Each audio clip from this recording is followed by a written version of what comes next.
Trustee Swan, you're there? Yes, I am. Okay, and Trustee Wendy McPherson? I'm here. Good. Trustee Cram, are you there? I am here in spirit. Oh, come on. No You're here in spirit. No comment, but sounds good. Okay, do we have, that'd be the three we have? Okay, so our mics are all on, everybody's logged in. Okay, I'd like to call to order the October 25th, 2017 public session. And I'll ask us to stand for the singing of O Canada.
And before I get the director to do a roll call, it's nice to look back and see our former student trustee here. I think, Grace, having you here is kind of a reminder of why we're here. And it's to have our students cross the line, graduate, and go on to other great things. So it's nice to see you back there. And welcome. Director, can I get you to do roll call, please? Thank you, Mr. Chair. Good evening, trustees. This is our roll call for 25 October 2017. Trustee Armour. Present. First Vice Chair Karkner. Present. Trustee Cram. Present. Trustee Jacobs. Present. Trustee Wendy McPherson. Present. Trustee Bill McPherson. Present. Trustee McAllister. Present. Second Vice Chair McDonald. Present. Chair McMillan. Trustee Richards. Present. Trustee Swan. Present. Student Trustee Marshall Wilson. Present. Thank you, Mr. Chair. Thank you. I need a motion that the Upper Canada District School Board approve consent agenda item 3.02 to 3.03, October 25th, 2017, as submitted, moved by Trustee John McAllister and seconded by Trustee McDonald. Cast your votes, please.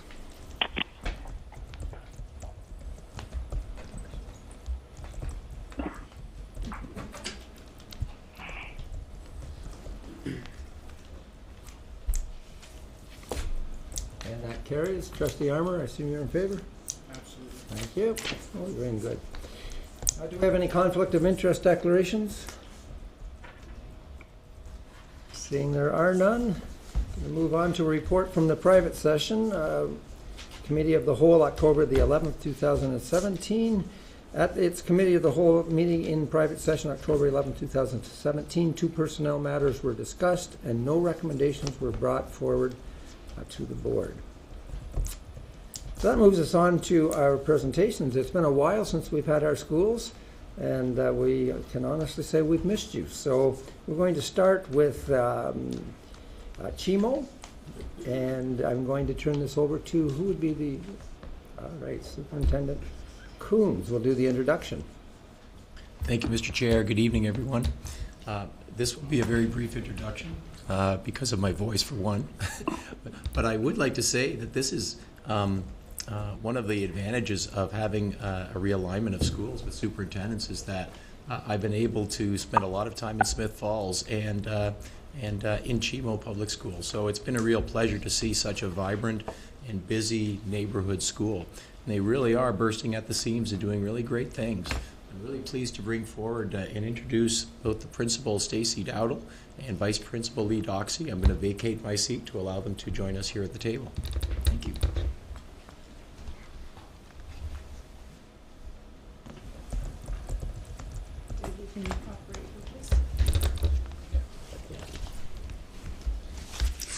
Good evening.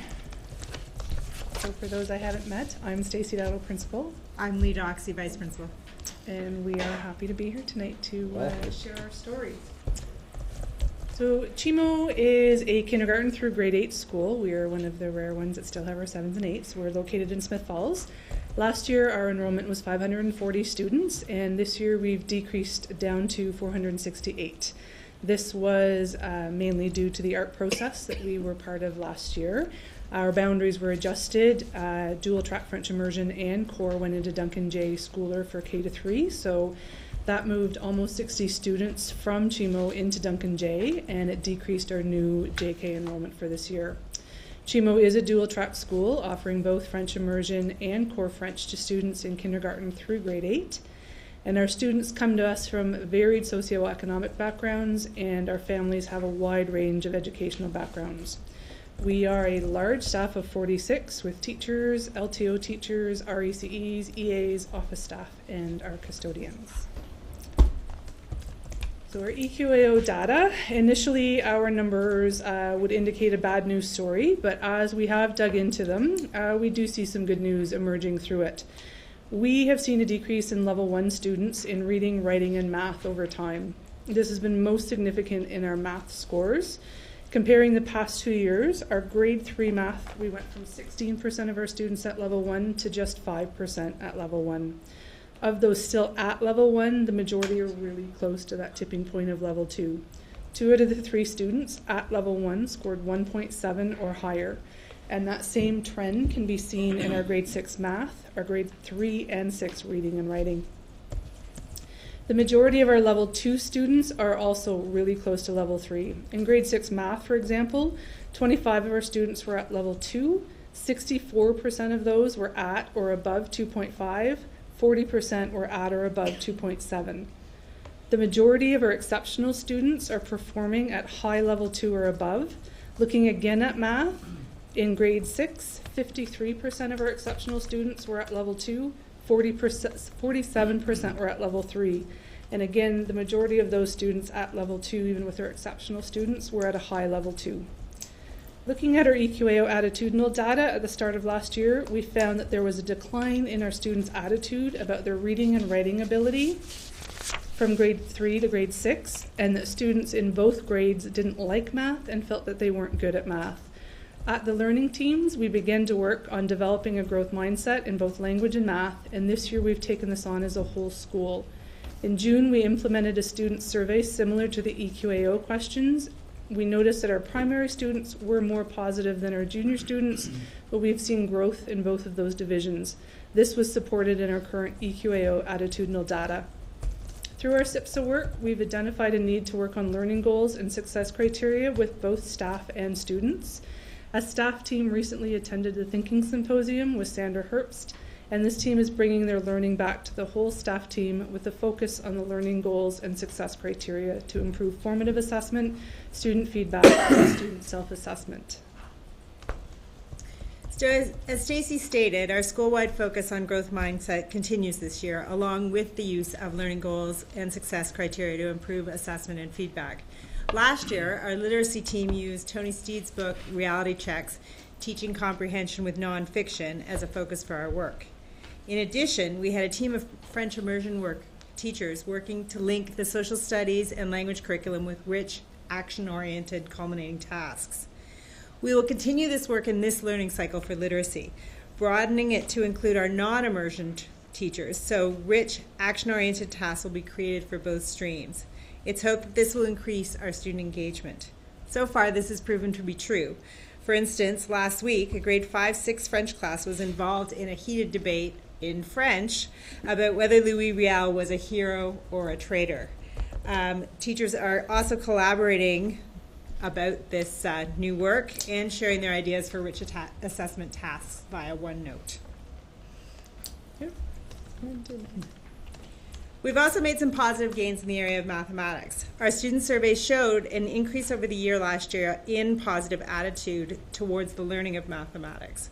We spent almost $10,000 of our school budget last year on math resources, both for teachers and students, above those purchased by the board. With this money, we purchased copies of the mini lesson series to support math talks, the Miriam Small open question series, and manipulatives were purchased to ensure class sets in every classroom. Work was done at the learning team table so teachers understood how to use these manipulatives, and then we took them into the classroom so students understood how to use them as well. This learning cycle, we will focus on the noticing and naming of mathematical strategies. We can already see that students continue to be positive about math and that manipulatives are being used in all of our classes. Teachers have started the year with work about growth mindset and use of the language like, you may not be able to do it yet, and encouraging them to continue.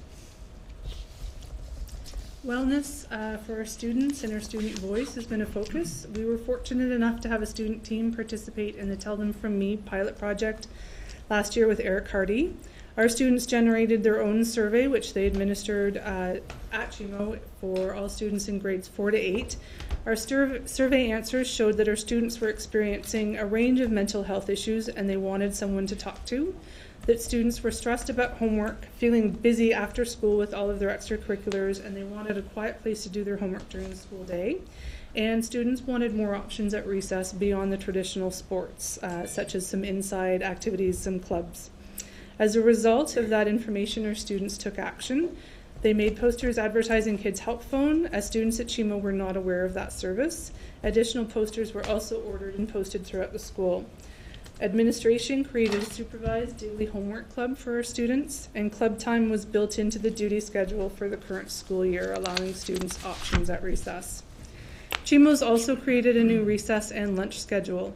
Last year, we had recess at the end of the school day, and we noticed an increase in student conflict during the recess, and those conflicts were going unresolved until the following day. Last year, parents were reporting that students did not have enough time to eat their lunch and were coming home hungry. We also had buses arriving right at our start time of 9 o'clock or a few minutes later on a regular basis. This meant that students were rushing to get to class and many lost access to our breakfast program.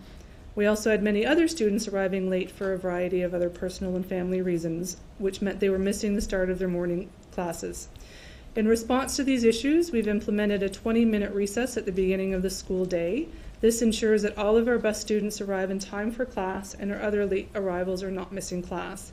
It also ensures that all of our students have full access to breakfast and they have the opportunity to be active to start their day. Many of our students arrive at our before and after program at as early as 6 o'clock, and a lot of our students have a long bus ride. So far this year, we've seen a decrease in conflicts during this recess as compared to the end of the day recess we had last year.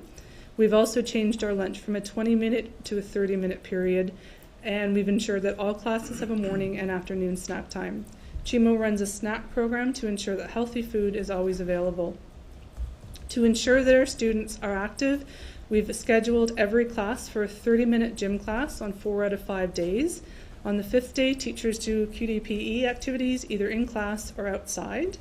And CHIMO is also looking at formally implementing the WITS anti-bullying program. While staff currently informally use the language of this program, we have plans to train our staff, our students, our family, and include our community police officer in program implementation and delivery.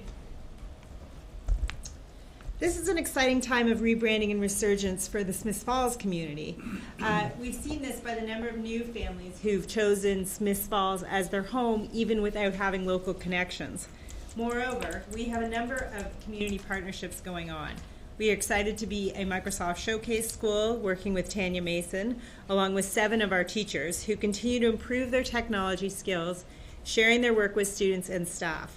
The team is also part of a larger network with other Showcase schools to collaborate and share ideas. We have also expanded parent and community involvement at CHIMO. Currently, we work with community partners such as Big Brothers Big Sisters for their mentor program, Open Doors for a variety of mental health supports, the Intersections program, which is a criminal justice diversion program, Interval House, and R&J Youth Services. We partner with the Rotary Club to inspire our Early Act Club.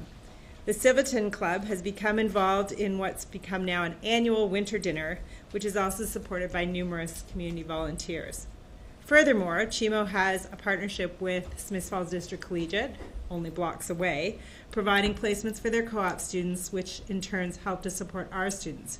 Our partnership with their hospitality department continues as they've supplied food for quite a few of our events. Several of our classes visit the 3 local nursing homes on a regular basis. Last year, our grade 1 class visited with seniors for Reading Buddies and Arts and Crafts, which was showcased on local cable television. This year, we have a grade 6 class working with seniors on how to use iPads, while the seniors share their skills with our students. The community partnerships continue as we run a hot breakfast program daily, supported by parents and 2 local church groups. Volunteers are also active throughout our school. We've even seen school council membership raised from 5 to 15 so far this year. 2 grandparents have made the commitment to keep our sign, purchased by the school council, up to date outside the school. Students also celebrate success by hosting some of our former graduates, like award-winning swimmer Bailey Anderson and golfer Brooke Henderson, and learning about their journey. We hope that the new website and regular use of our school Facebook page will continue to expand the connections with our families and the community. We are excited by the growth and change both at our school and the community of Smiths Falls. Thank you very much. I'm going to open it up for comments or questions, but we're going to start with Trustee Richards. Thank you very much for the great presentation. Chimo is a wonderful school. Both my daughters attended Chimo many years ago, and it is situated in the community on that side of town. And I hear great things all the time from parents that of their children that attend there, and also the community partnerships that go on just amaze me. We have such a great community that supports all our schools. Thank you. Other comments or questions? Trustee McAllister. You mentioned growth mindset, which supports student well-being. Could you explain that growth mindset? What is that? Sure. Please. Through you, Chair. It's really looking at encouraging students to consider the concept of yet and being open to doing the hard work and persevering through so that they can get there. So it's really about, I can't do it yet, but I know that with hard work that I can get there. And we even challenged our staff over the summer to take on a new learning opportunity for themselves personally, something that they were maybe uncomfortable with and that they couldn't do yet, so that they could step into that role of being a learner and being uncomfortable and unsure and persevering and knowing that in the end it was going to be okay. Thank you. Thank you. Any other comments or questions? Trustee McDonald. I'm interested in the comment you made about recess. You have recess now at the beginning of the day. Tell me how that works. Through you, Chair, we have arrival. Our buses arrive at 8:45. So from 8:45 to 9, we do have a supervised yard. But then we go right into recess from 9 to 9:20. So that includes students who are coming in off the yard to do our breakfast program. It also includes an opportunity for students to do intramural practice as well in that first kind of half hour of the day. So, just going to your slides, you talk about a lot of the work that's happening within the math curriculum and some of the things you talk about you're doing. How much of that was new last year or newly introduced last year? Through you, Chair, the majority of that was newly introduced last year.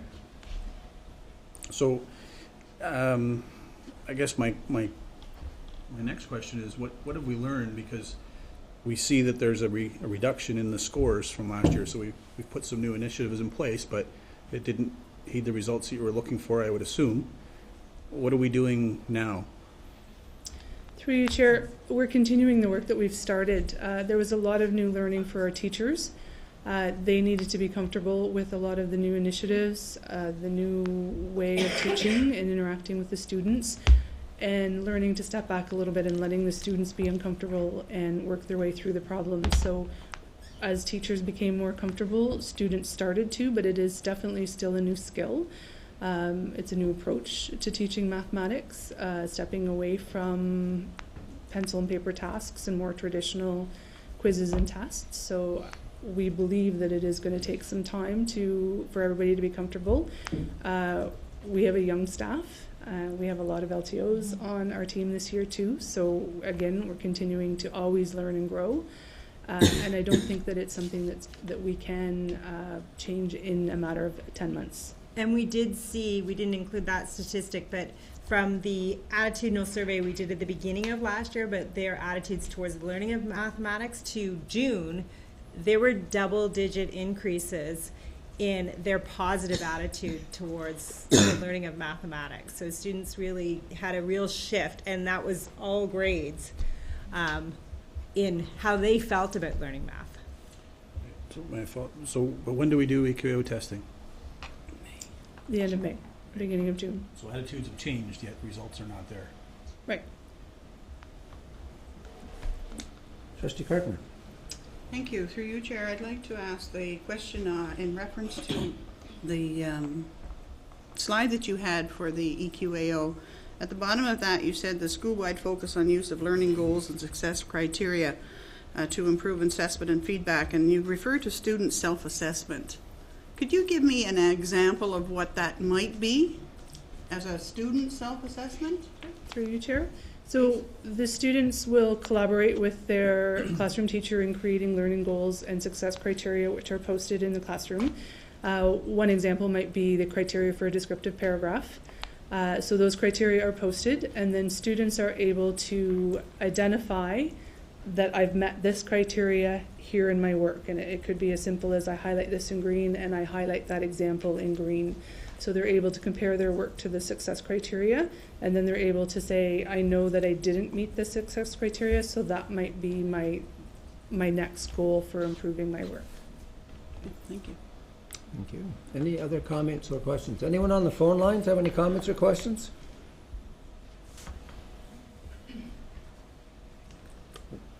Trustee Bill McPherson. Thank you, through the chair. You're a dual-track school. Kind of a two-edged question here. What is your current core versus French immersion numbers? And you see these changing as full immersions phased in at Duncan J? Through the chair. Through you, Chair, we have one kindergarten class of core as compared to 3 kindergarten classes of immersion. And then we have 5 grade 1 to 8 core classes versus 15 immersion classes. So we certainly have far more students in immersion than in core. Last year we had 5 kindergarten classes, so we know that we're down 1 kindergarten class with the change. I don't know if that will ever be balanced between 50-50. I would anticipate probably the immersion program will stay stronger than the core program, but I think we will see a drop. Okay, thank you. Any other comments, questions? Seeing there are none, I want to thank you very much for coming in and sharing this with us. Thank you. Thank you for having us. Okay, the next presentation I'm going to turn over to Superintendent Val Allen, who's going to introduce the staff from Glengarry District High School. It's my pleasure to welcome to the table Principal Trish Brown and Vice Principal Leanne Chaput from Glengarry District High School. They are the school is located in North Glengarry, and we may have heard a lot about the school last year in terms of the art process. And this evening, Trish and Leanne will bring to us all of the other great things about Glengarry District High School, about their programming and their connection to a very strong community. So I'll turn it over to Trish. Welcome. All right. Thank you. And good evening. It's an honor for Ms. Chaput and myself to be here to speak about Glengarry District High School on behalf of our staff, students, and our community at large. Glengarry is located in the bilingual town of Alexandria in North Glengarry in the eastern portion of our board. Our total grades 7 to 12 student population is 311. We offer several diverse program opportunities for students such as French immersion, specialist high skills major, dual credit, OYAP. We have a very strong music program, construction tech, transportation tech, and co-op as some examples. Our specialist high skills major programs include transportation, health and wellness, and hospitality and tourism, with a very strong 66 student participating in those programs. Experiential learning is an important focal point for our school, as it is for our board and ministry, and we thus embrace co-op education. We have 10 students participating in dual credit, our 2 students in an Ontario Youth Apprenticeship Program. Because of this, we rely on our community heavily to support this programming. Some of the local businesses include bakery, retail stores, our hospital, accounting firms, banks, farms, nursing home, restaurants, and local garages, to name some that are being accessed this very semester to provide authentic experiential learning opportunities for our students. So positive community connections are really important in creating learning pathways for our students, and we certainly appreciate and benefit from these positive relationships on a daily basis. The next slide presents school data related to our EQAO results. Our school-wide data compared to the board and the province over the last 5 years is represented, and you can see the numbers there. The first 3 columns refer to applied math results. The next 3 are academic math results, and the last 3 refer to the OSSLT results, or the literacy test. When we map these numbers out, we are looking for trends. And the obvious trend, the one in red that requires further inspection, is in our applied math results across our school and the board and the province. Our academic math and OSSLT result trends are good, but as a school, we always want to improve on these. At the bottom of that slide, we talk about a little bit about graduation rate. So in this, if we look at the far right column, you'll see a 2011-12 column. This graduation rate represents a cohort of students who actually graduated in 2014-15 over 4 years and 2015-16 over 5 years. And this is our most recent data set. So within this cohort, we had 69 students represented. 59 graduated with an OSSD. 10 students were leavers, and we don't know more about their story or outcome. Of the 59 that graduated, 1 student graduated in 3 years, 56 in 4 years, and 2 in 5 years. So EQAO and graduation rate, that data is grade data, which we use in creating our school improvement plan goals. But we also want to drill down more deeply into reports generated by EQAO, as an example, which tell us how students did on each question, what area of the curriculum and the achievement chart that is focused on in these questions. This deeper, richer data helps drive and steer us toward our school improvement plan actions. And in our next 2 slides, our next 2 slides illustrate some of the work that we are doing to improve student learning in the areas of literacy and numeracy, and at the same time improve our own practice. So you can see the overall goals for literacy and numeracy are to improve our EQAO results, and we picked 5% improvement across all the boards for each. So to carry that out or do the work of our school improvement plan, we are working in 2 distinct teams, a math team and literacy team, who formally meet approximately once a month. We have 13 teaching staff participating in either the math or literacy team out of 20 teachers across the intermediate and secondary teaching panel, plus Ms. Chaput, myself, our learning partner, and sometimes present are assistant principals and superintendents. So there's a lot of connective tissue and support associated to the actions of our school improvement plan. This work is the really rewarding work. Gets us down to the student level for school improvement, which is where we really want to be. So how do we do that? I'm going to talk a little more about our actions. So by focusing on student work, connecting our work and practice to each and every student, we are able to get down to that level. So EQAO data helps steer us and guide us, but we want to be a little bit more precise in our work, and this is what our school improvement plan allows for. So if you see and read our if-then statements for math and literacy, they may not make, and I'm not going to read them, and to you they may not mean a lot, but for us they were derived from teachers collaborating, deciding on an exploratory task or a pre-assessment, and then gathering information from our students. And then from the student work, we obtain baseline data and discover learning gaps. And this is all related to the curriculum, so it could be an EQAO question or as an exploratory task. So we collectively, we decide upon our intentional actions to address those gaps. And this is where we get to engage in discussions about our own practice. And we ask the question, what is the best teacher move here? Collectively, that's where the collaborative work begins. In this work, we maintain our alignment and focus by using learning goals and success criteria.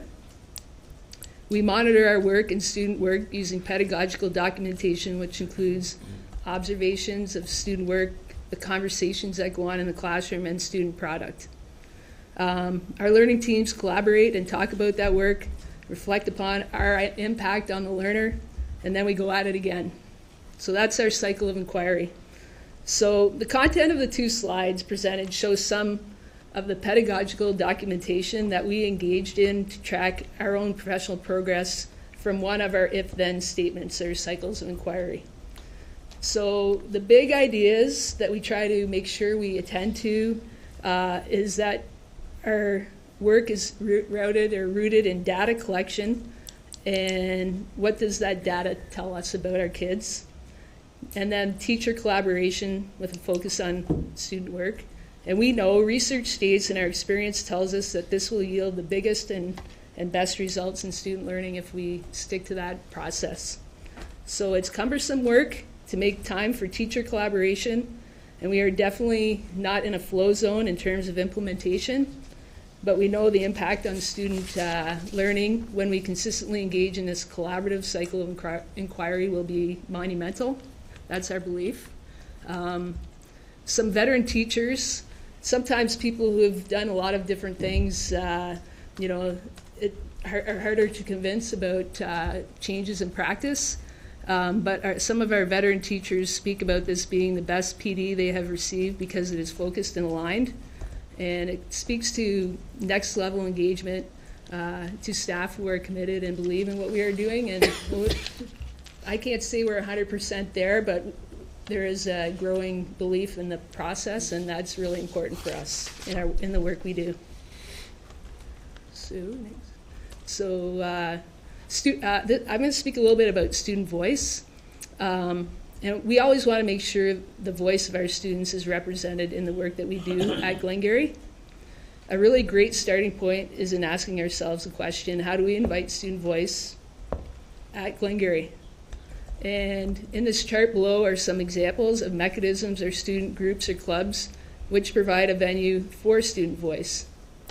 So you see listed Student Council, a club we have called Empowering Student Partnerships, and the Tell Them From Me survey are great ways for student voice to be heard. Outlined here are some of the direct actions we are engaging in as a result of student voice. The first example illustrates a student desire to have a house system, a wish our students have had for a while. And with perseverance and planning this year, we have established a very vibrant and lively clan system at our school, one which all students are included and participate in team building activities from grade 7 through 12. And so this is one example of student voice in action at Glengarry.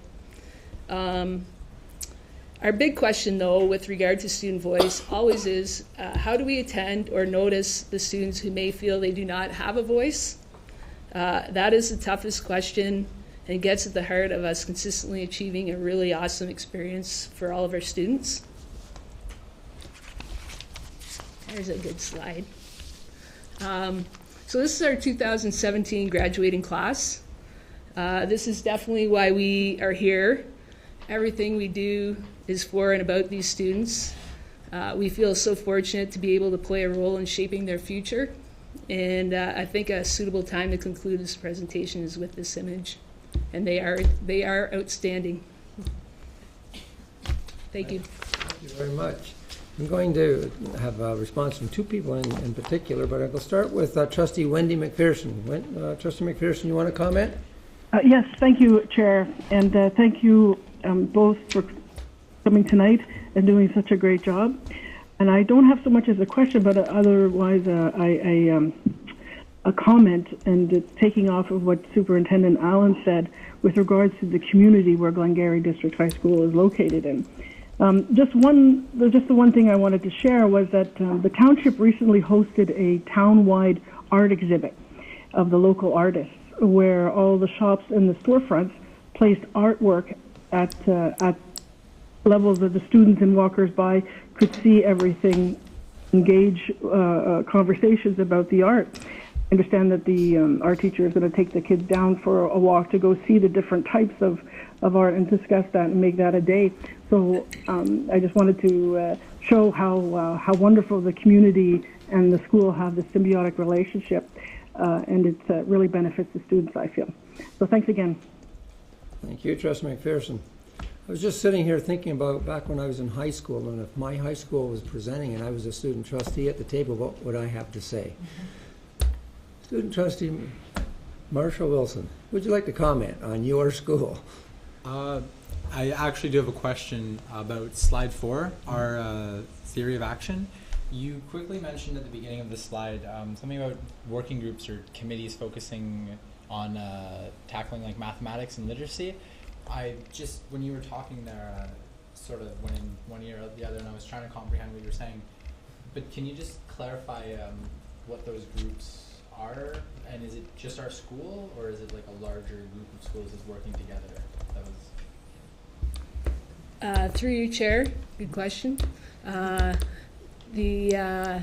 the working teams are teacher teams. It's work that not only our school is doing, but throughout the whole system, all schools are engaging in a similar process, which is called a cycle of inquiry, big words, for a process where we want to gather data from our students. So we want to teach you a certain element of the curriculum. We want to collectively take a similar approach so that we're comparing apples to apples so we get the data from the kids, and then we want to see where the gaps are in student learning. Does this make sense? Am I answering your question? Yeah. Am I answering the question? And then get the data, decide on a process for kids to gather better understanding where the gaps are, and then hopefully when we reassess, the students will do better. That's in a nutshell the cycle of inquiry. Only it's more complicated than that. I've simplified that. Is that good? Teachers are really looking at the whole, like their practice, right, and how their practice impacts student learning, and what they can do to continuously improve as well with feedback, giving students feedback. And you said it's all based on, through you, Chair, it's based on sort of student feedback, what they're saying. How do you get that feedback from the students to work on? If I understood you correctly. Through you, Chair. Student feedback should be if students are asking questions. So I don't want to speak to the teacher work, but this learning team work, if we decide upon a strategy about feedback, if that's our desired outcome, we want to find out what kids have to say about their own learning, then we will decide on a tactic. Could be a survey, could be just talking to students. So the strategy that we decide upon is we decide on collectively, and why we do that is so that we build collaborative practices amongst our teachers so they can talk about what they find out, so they're not working in isolation. So that's the big learning and the big growth that happens. Does that help? Yes. Okay. Thank you very much. Thank you. Other comments or questions? Trustee McDonald? Thank you.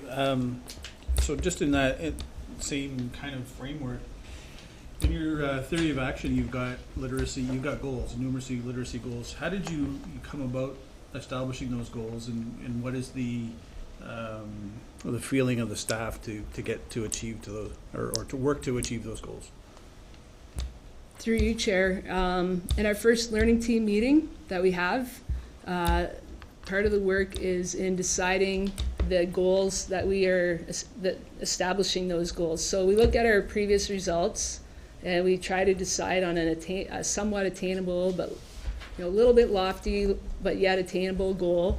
And that number we put down as a marker, a little bullseye, and then the if-then statement. Then we have to dig in deeper and look at our results. So it's really, there's some great tools on EQAO when you go to them that you can actually see the questions, and it's a nice bar graph, so it's easy to read how your kids did, how your students did. And we were noticing problem solving in mathematics, for example, and open-ended questions were questions that we weren't doing as well on.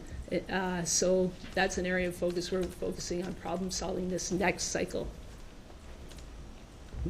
And just to follow up on the number that you alluded to the fact, and the area of improvement is grade 9 math, applied math, across at the school level, across the board, and across the province.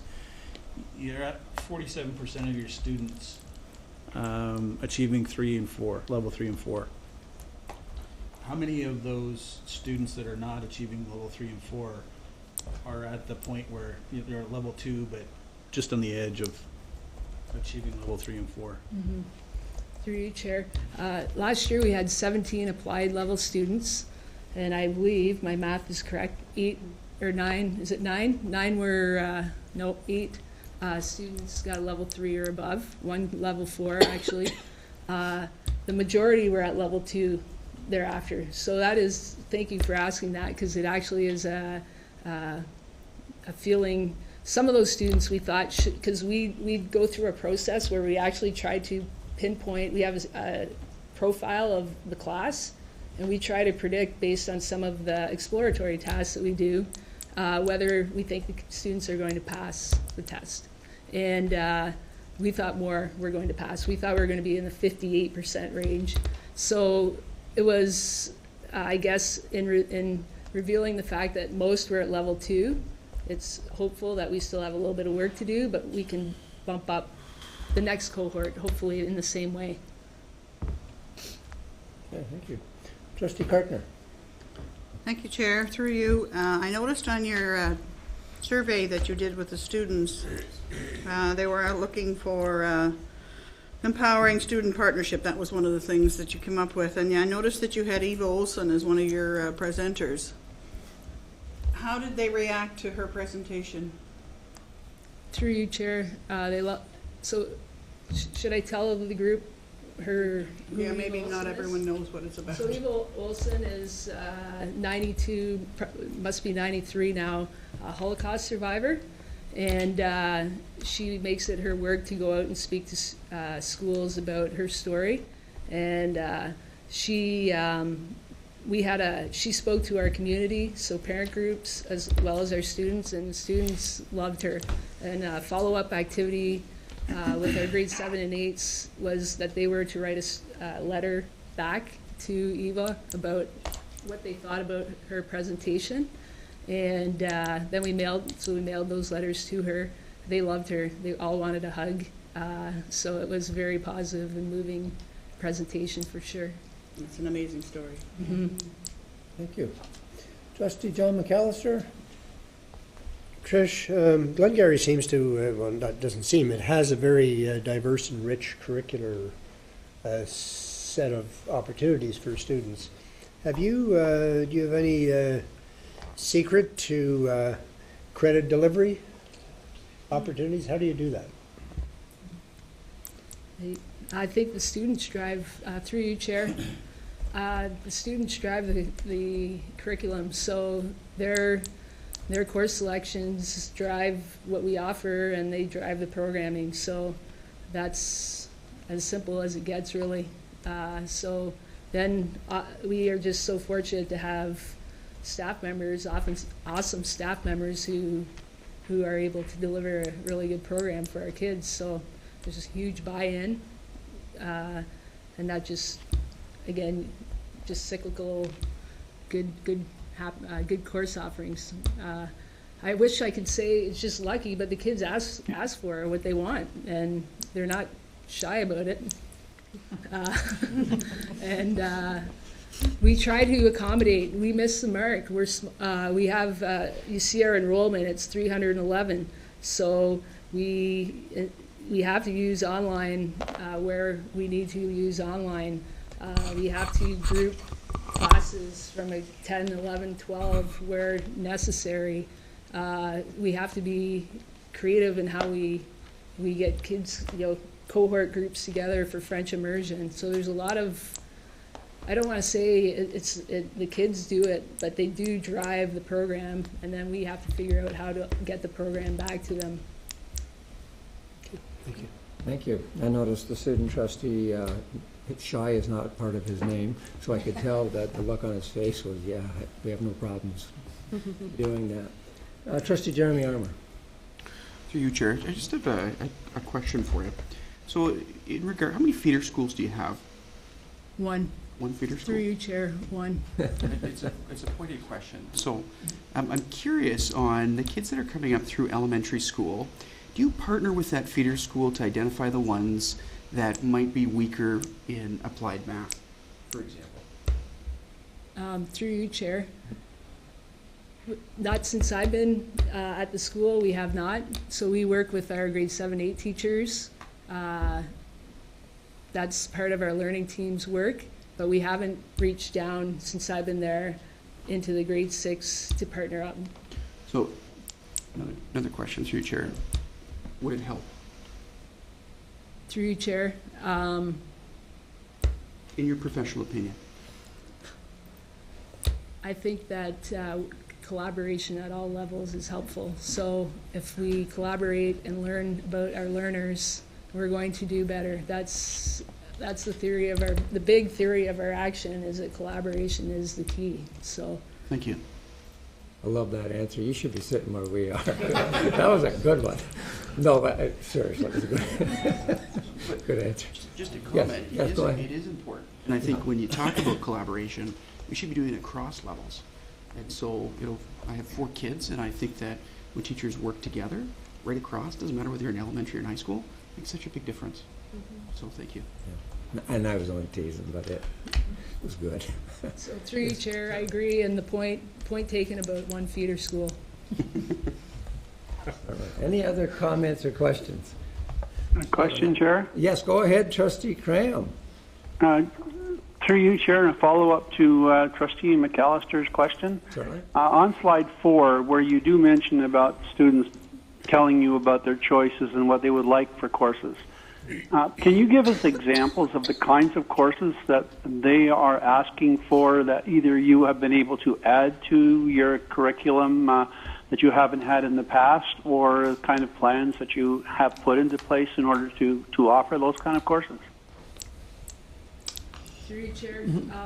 I think we're really lucky. I guess it's how you look at things, but we're able to offer because we have online learning, all curriculum throughout the province, essentially.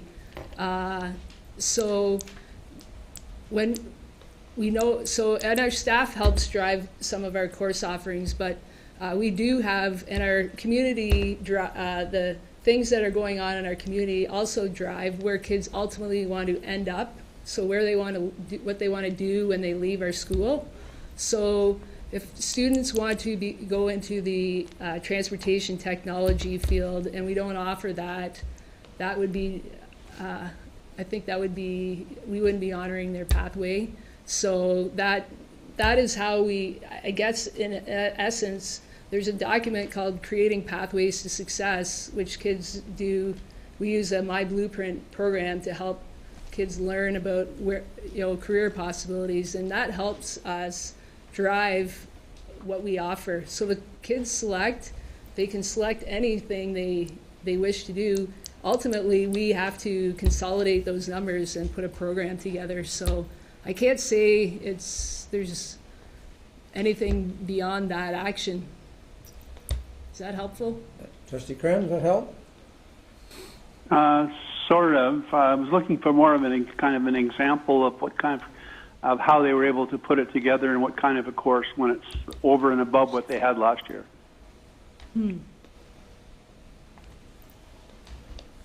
I think through you, Chair, I'm not sure so I'm not sure what you mean, Trustee Cram. I'm sorry. The course offerings are, for example, a grade 9 course offering would be fairly straightforward and directed toward students' compulsory subjects. Similarly, grade 10 subjects would be driven by what they need as compulsory subjects, so English, math. So pretty similar to elementary course offerings. When they get into grade 11, the course offerings broaden, so students are able to pick up more options. And so co-op education, our specialist high skills major helps direct a lot of the course offerings because the kids have to take certain courses to get that red seal. So those are so the transportation tech is an obvious course offering for kids who are in our transportation specialist high skills major. For our hospitality and tourism, it's obvious that we'd have to have some foods or courses that align with that red seal. Same with health and wellness. There's courses that students have to take to get that red seal on their diploma as well. So those are the types of things that drive our course offering. And then, again, student desire as well. So Trustee Cram, are you looking at the creativity that comes out when certain courses are put together? Is that where you're coming from? Or? That's where I was coming from, but I can leave the answer where it is, Chair. That's fine. Oh, I'm sorry. No. I can elaborate a little bit more because I have a child in there. Go ahead, Trustee McPherson. Okay, thank you. Theology is something new that's this year also, and that was because of the kids were asking for that. And it's come through on the e-learning aspect, but if that is kind of the creativity that's going on with regards to our school size and what the kids are asking for. Also, the data management is another piece that was required through some of the university and college applications, and we've got it again this year too. We got it this year. So there's been a lot of creativity going on, and I hope that's what the creativity you're talking about, Donald, to say how we're dealing with our numbers and how the kids are benefiting from that. Thanks. That helps, Wendy. Thanks. Thank you very much. Nice when we're both on the phone. Yeah, I like that. Thank you. Are there any other comments or questions? Good. Student trustee Marshall. I guess I just sort of have a bias comment just on the school itself. The school does have an amazing administration staff, and it's a really great place to learn, and it's the reason I'm here. So that's just my comment, is that it is a great school. Thank you for that. Thank you. Trustee Carter. Just another comment. The more you can get that message out to your community, the better it will be for everyone involved in Alexandria and at this board table. Thank you. Thank you. Thank you. Appreciate it. I thank both of you and safe travels tonight. Thanks. Thank you. All right, moving on to the next item, and I think we've left about 2 hours for this. No, is our board improvement plan for student achievement. I'm going to turn this over to Superintendent Barrett and Principal of Teaching and Learning, Shelley Corleone. Thank you, Mr. Chair. I'd invite Shelley Corleone to join us as our principal, our exemplary principal of teaching and learning, who certainly supports us. And also, I don't want to forget Anne-Marie Bobeck, who also is the principal of teaching and learning, who's unable to join us this evening. Okay, thank you. So this evening we would like to share with you the board improvement plan for student achievement. This is a working document that we have provided for you as an attachment this evening.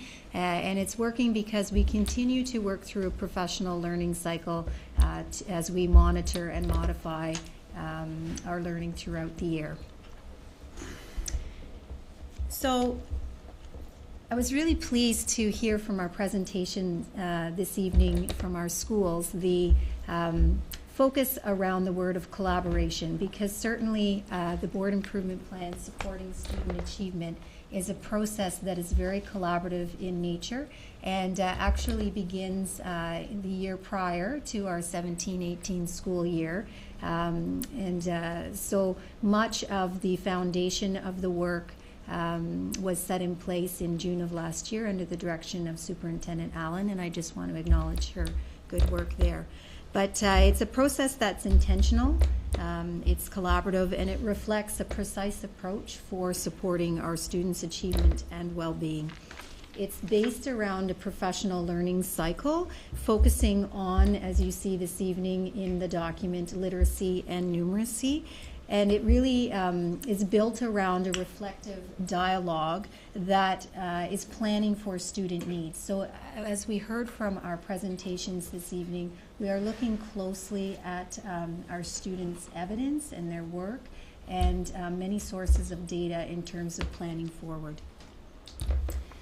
So the BIPSA, which is that nice short term for our board improvement plan, it does support the strategic direction of the board and is in alignment as we prepare all of our students for a successful life. So what do we know about our student achievement in the Upper Canada District School Board? And we have a few slides here speaking to the elements of literacy and numeracy. So in creating the board improvement plan, as I mentioned, we are using many sources of data. The information that comes to us through the EQAO standardized assessments.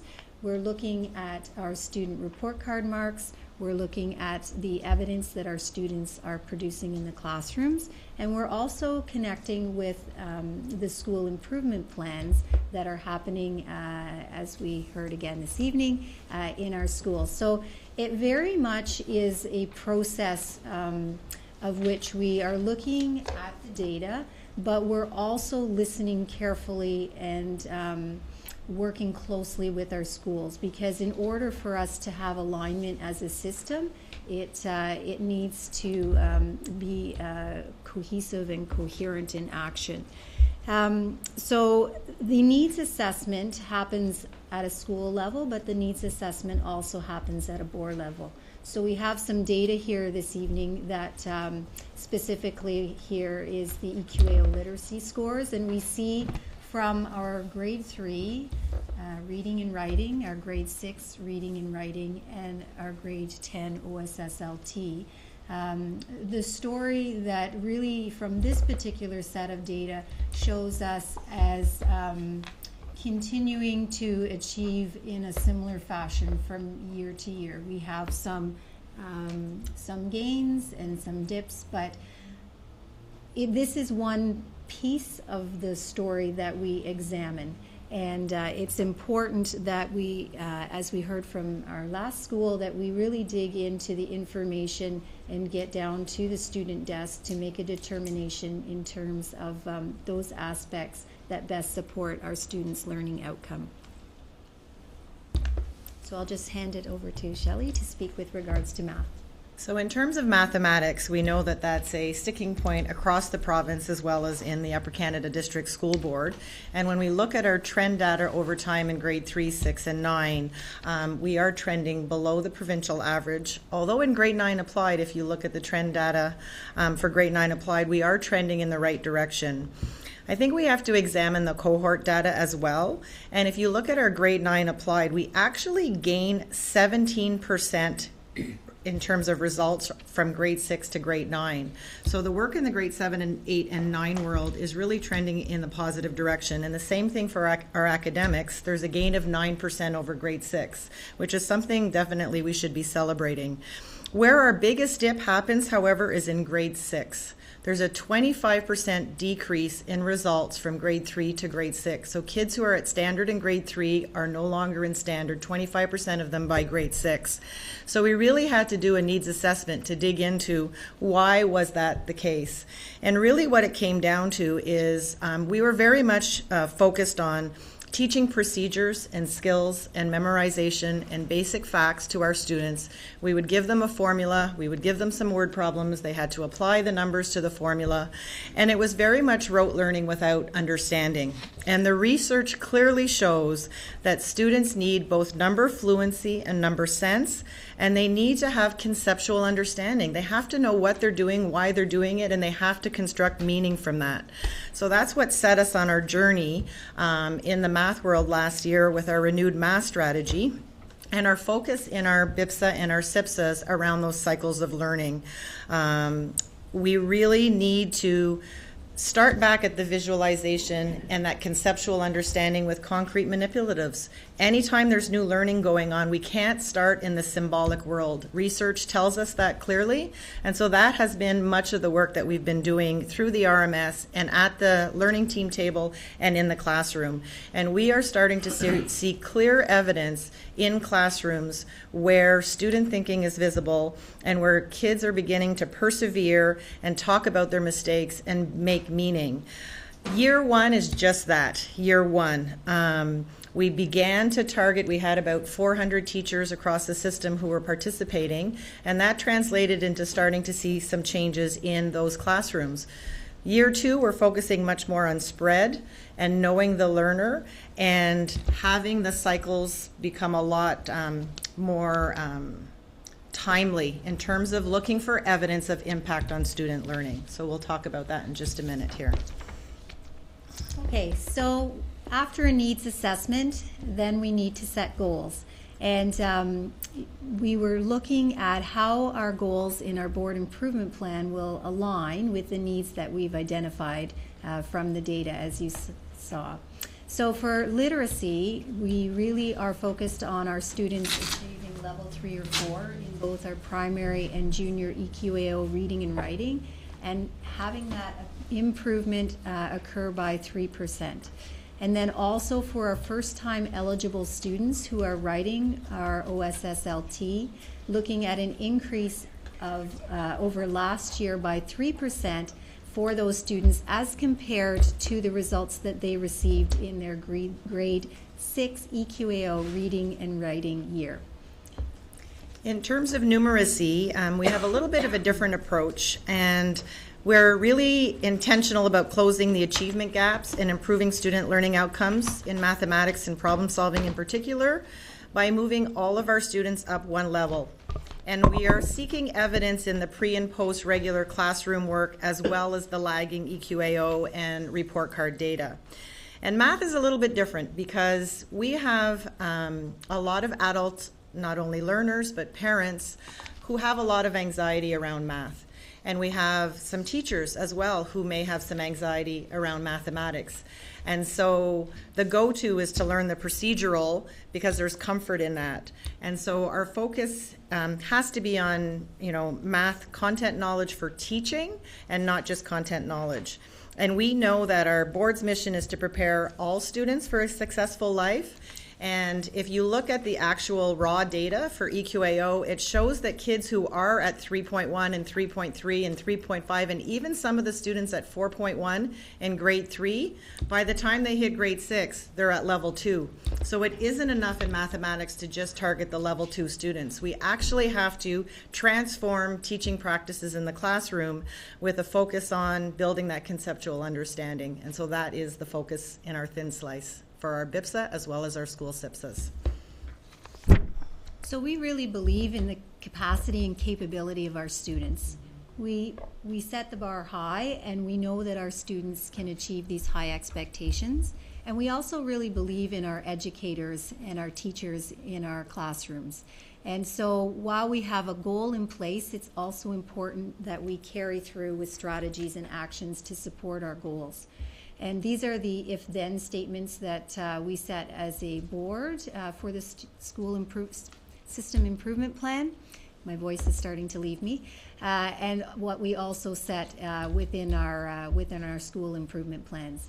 So for literacy, we're really looking at establishing consistent, intentional literacy strategies within our classrooms from kindergarten right through to grade 12, with a common assessment for learning practices. So how do we know how students are achieving within the classroom?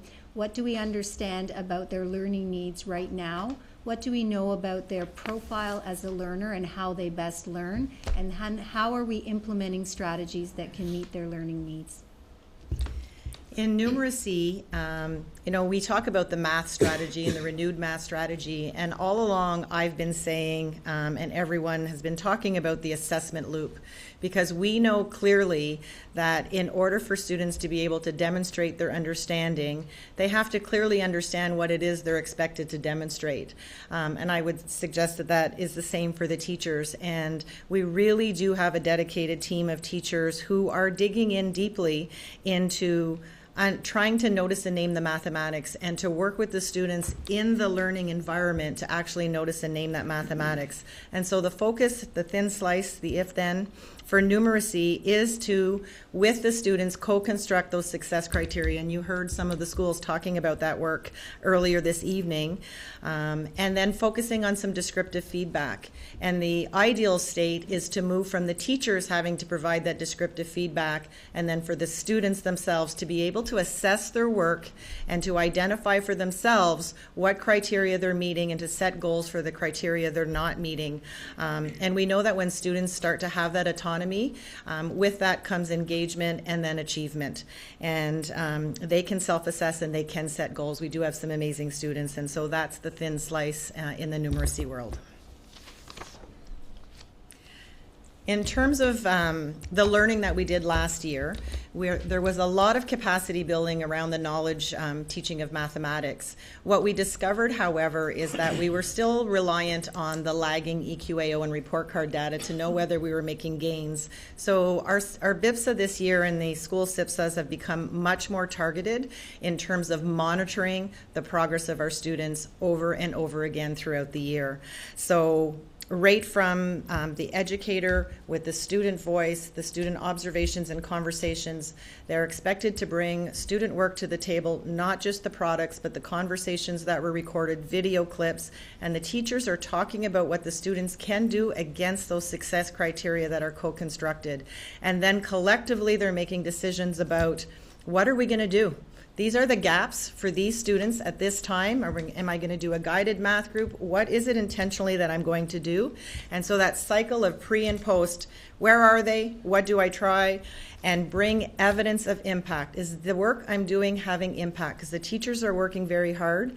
And so we're asking the teachers to monitor their students in their classroom. The principals are monitoring the work at the learning team level.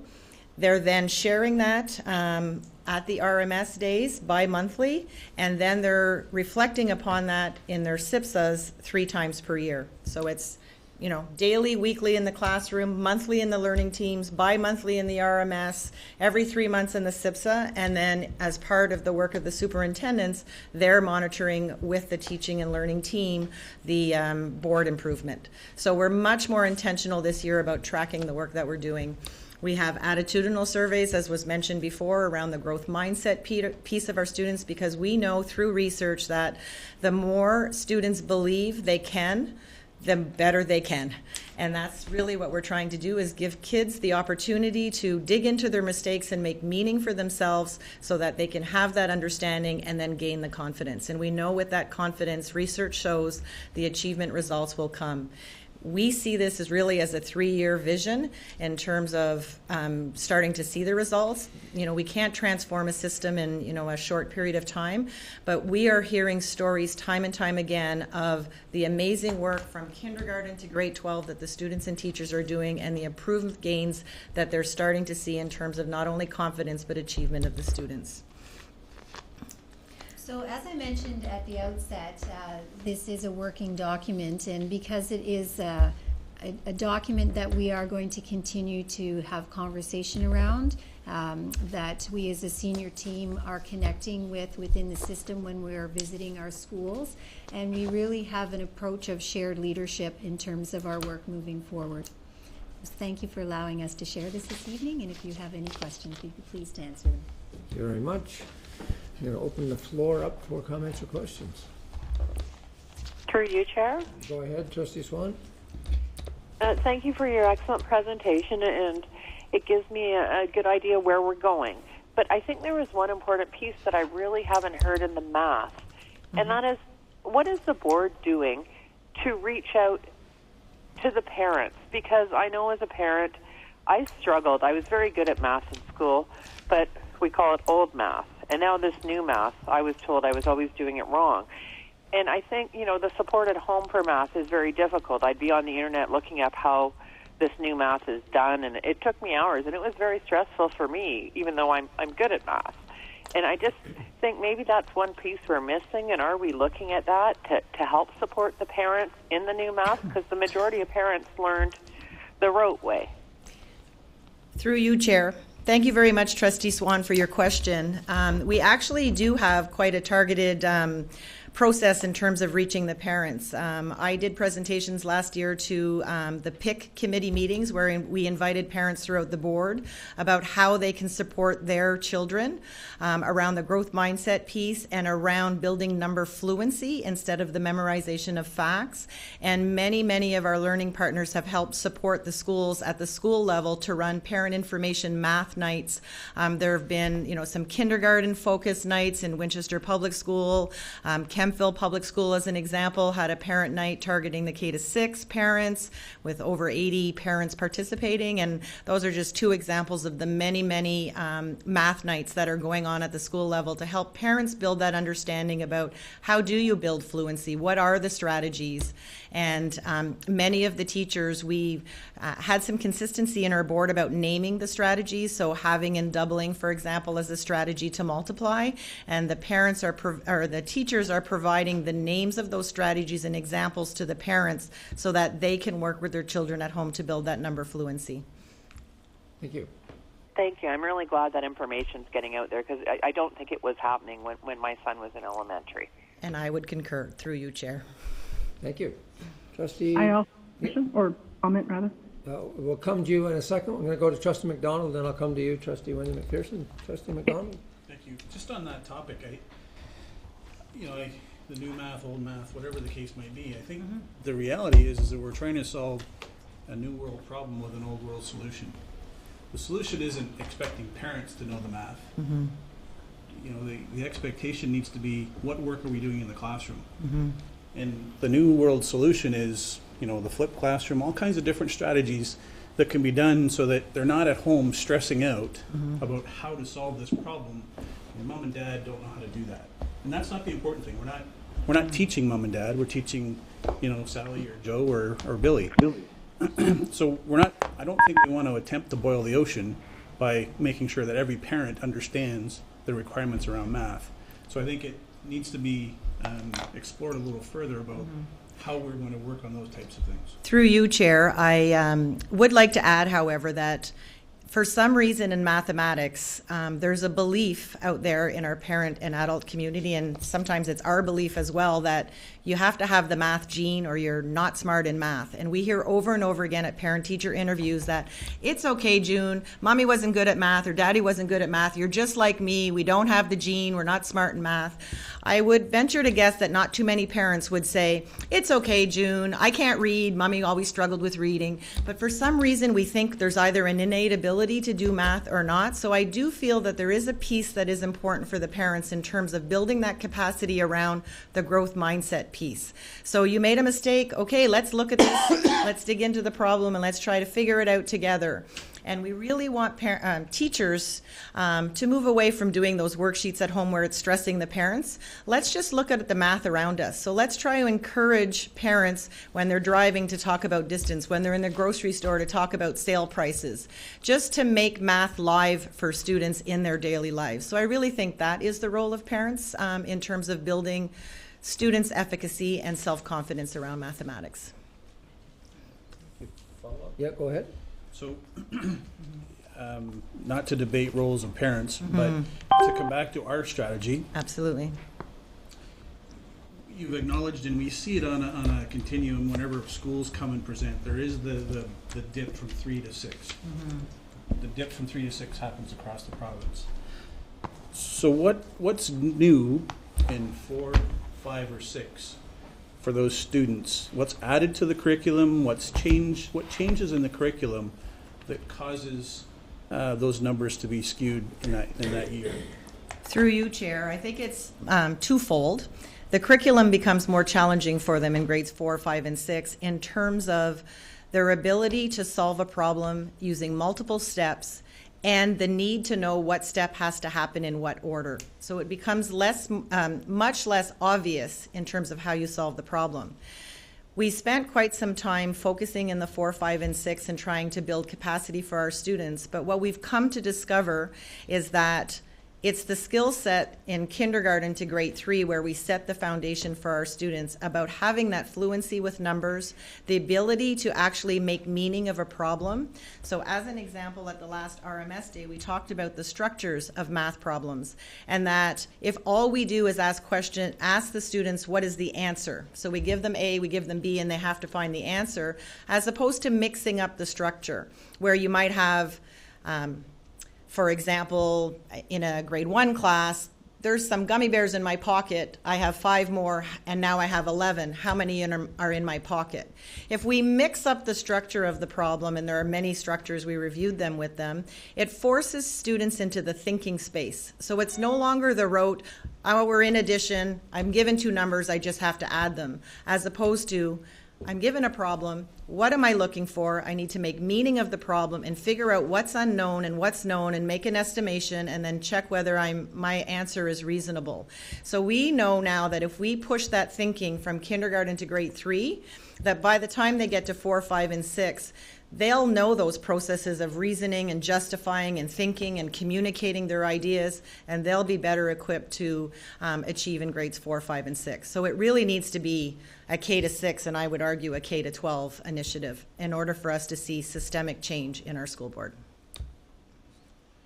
I don't disagree that it should be, but what I was trying to get was, is there something new in the curriculum that happens? What is that, the catalyst that makes it go off? So I get the strategy has to be K to 12 or K to 6, whatever, but what is that distinctive difference in grade 4, 5, or 6 around math? Through you, Chair, in grades 4, 5, and 6, there's much more focus on proportional reasoning and algebraic reasoning. What I would suggest, however, is that there actually is proportional and algebraic reasoning in kindergarten to 3, but that the teachers don't recognize it as such and do not make it explicit in their teaching. And so by the time they hit 4, 5, and 6, it appears to be new learning for them. And so what we're trying to do is to bring out those big ideas in mathematics at an earlier age so that by the time they're in grades 4, 5, and 6, it doesn't seem to be a new topic for them. Thank you. Trustee Wendy McPherson. Hello? Yes, go ahead, Wendy. If I can just expand a little bit more on what Trustee McDonald was talking about, and part of what I see happening with our mathematics is that it's becoming almost an English class with them trying to learn what they and put it into words. What is that what you're talking about? Through you, Chair. No, actually, EQAO for a spell used to force the students to express their answers in words, numbers, and pictures. And what they came to discover is that students might have a brilliant solution using one of the 3, maybe a picture or maybe an equation or maybe through words. But then when they were forced into those other spaces, they would make mistakes. And so what we've come to realize is that students need multiple representations to express their thinking, but it has to make meaning for them. So for some students, it's using an equation. For some, it's a T-chart. Some, it's a graph. Some of them, it's using concrete materials to show their thinking. The idea, though, is that they need to understand their thinking and be able to articulate it in whatever representation best demonstrates that thinking. And that's not happening now for the UQAO questioning the way it's been presented to the students. Okay. Through you, Chair, they've removed that. They now have the word or, using pictures, numbers, or words. So the child can choose now which method they want to represent their thinking. Okay. Thank you. Thank you. I do have another question, but I can ask it after everyone else. We'll come back to you. Trustee McAllister.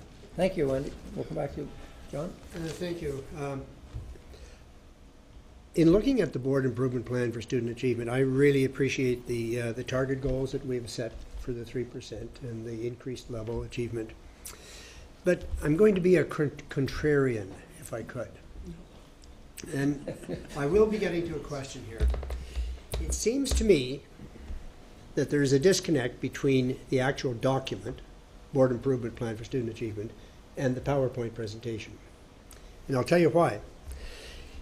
It seems to me that we are identifying student achievement solely with numeracy and literacy improvement, to the detriment of the arts, well-being, character development.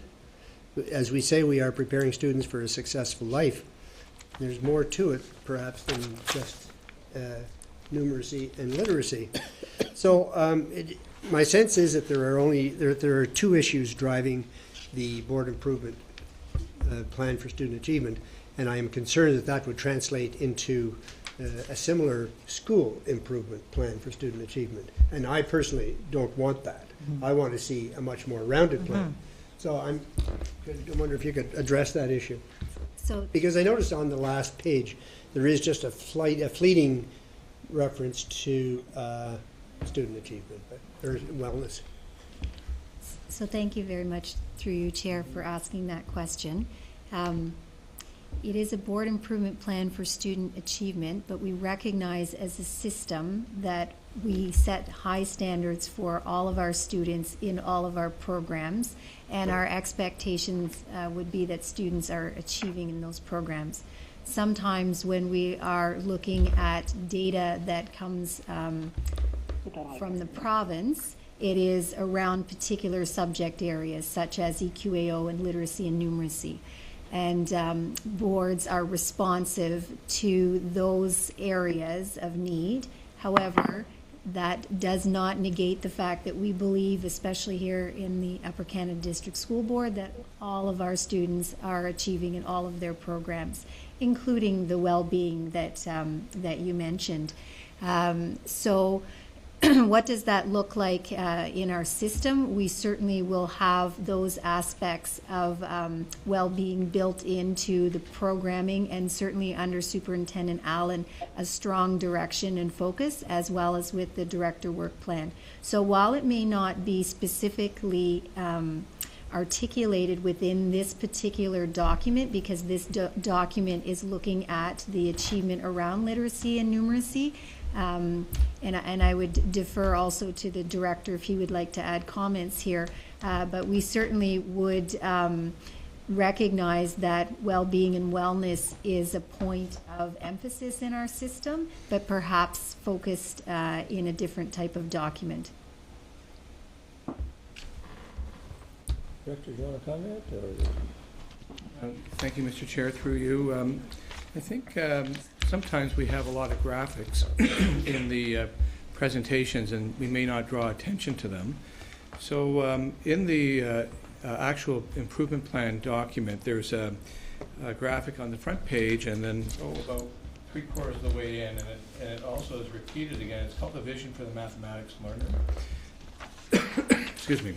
I think it's important that trustees see that that's part of a provincial vision, that students who are experiencing success in mathematics, they're looking at it through a whole student lens, right? We're looking at their disposition, we're looking at their ability to engage, their efforts to be proficient, because proficiency matters, and certainly ability to do this kind of learning with independence, because we also value that as well.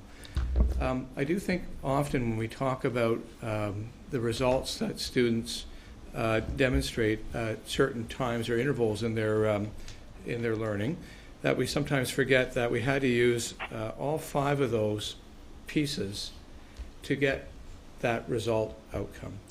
And you heard this evening as an example in one of the presentations that the presentation focused on positive attitudes in mathematics. So the research that I heard Ms. Corleone mention is that in the end, without positive attitudes and perceptions, students will never attain the level of proficiency that is believed is possible when there is an idea that I can do this, and I can do this if I try it in different ways and if I have practice in doing it in different ways. And one of the things that I know that we're working on in terms of proficiency, for example, is about how students talk about the learning climate that we're trying to create in order for them to become more comfortable and more proficient in math, and then also about the learning task, because we heard this evening that part of the difference between grade 3 and grade 6 is about the way that the task is less, or the answer is less obvious, and how the structure is mixed. One really key characteristic between the end of the primary division experience and the junior division experience is about students demonstrating their learning and engaging their learning with minimal teacher assistance. So the idea of independence is very, very significant as well. And I think that speaks more to a human element about how students are prepared to do that and whether they're actually at that level by grade 6 or not.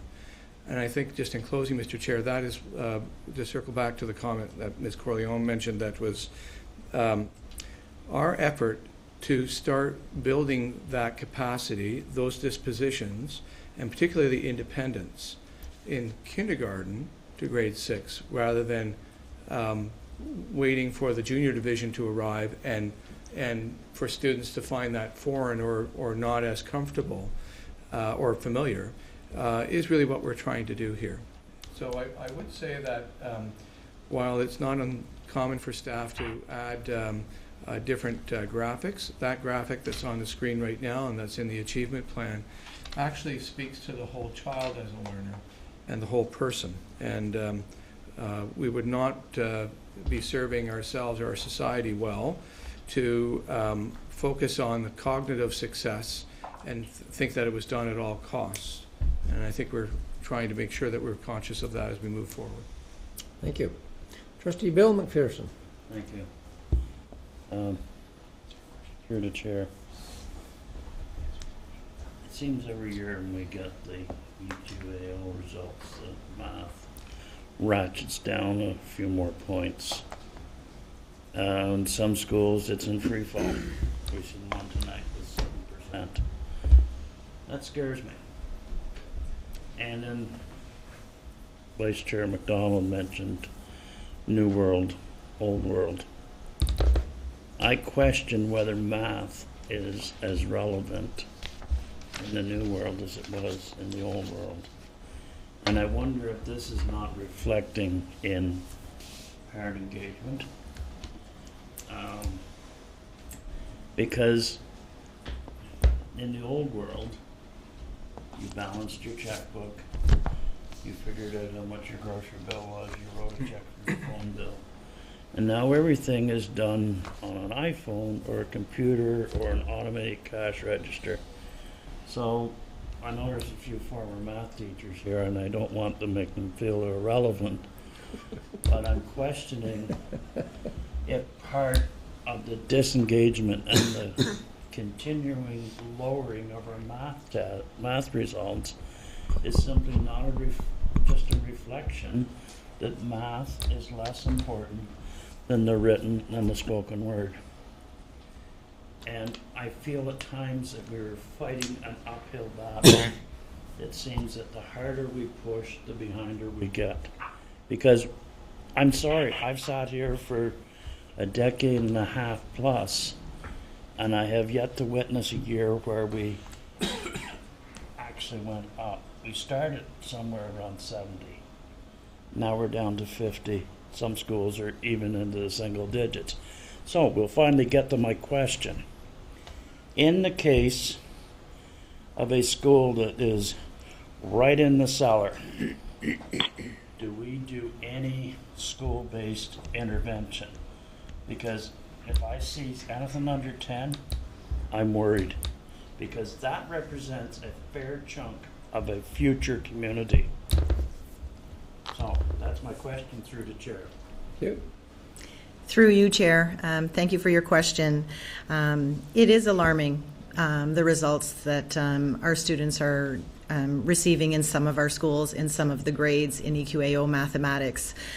you're right, math is different today than it used to be. We have computers now that can do all of those computations automatically for our students and our adults and our engineers, et cetera, et cetera.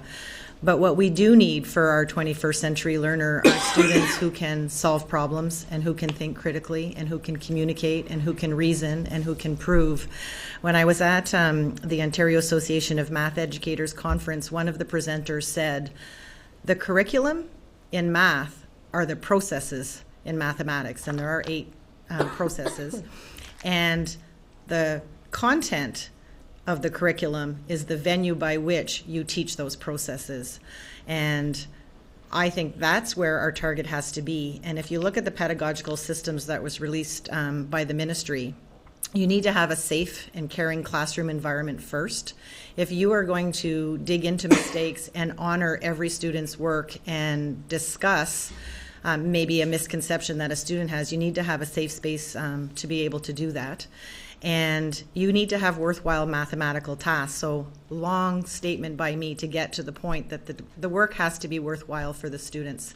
And so that is part of the work of the renewed math strategy, is to make sure that we are actually knowing our learner, and we have 2 full days of the RMS specifically focused on knowing our learners and knowing our communities and knowing future potential careers for our students, so that we can actually have them do math that is interesting for them. And if we do that, I believe that our 10% and 5% and 30% and 40% results will change dramatically, because in the world of Dan Meyer, he said his work is brilliant in that he takes the math away from a problem. He gives them a problem that's very interesting, and the students get hooked on the problem. And then they're like, but we don't have enough information. Oh, you need some numbers, you need some information, you need a graph, let's give it to you now. We make them hungry for solving the problem, and when they're hungry to solve the problem, they're willing and engaged in doing the math to get to that solution. So I think that if that's the focus that we take in some of our schools that aren't doing very well through the EQAO lens, we can re-engage our learners into being passionate about doing mathematics and learning through mathematics. Yes, go ahead. Just to follow up, I'm going to pick up what John mentioned. Do we integrate mathematics into other subjects like music, shop, technologies? Do we integrate it in that if you're building a birdhouse, you're using math? So through you, Chair, so the ministry has mandated that we have a full day of professional development for all of our teachers in our system around mathematics. So last year, we did a focused activity with all of the teachers where we actually went into all of the classrooms, the art classroom, the geography classroom, the science classroom, the tech shops, and we actually uncovered and unpacked the mathematics in those classrooms.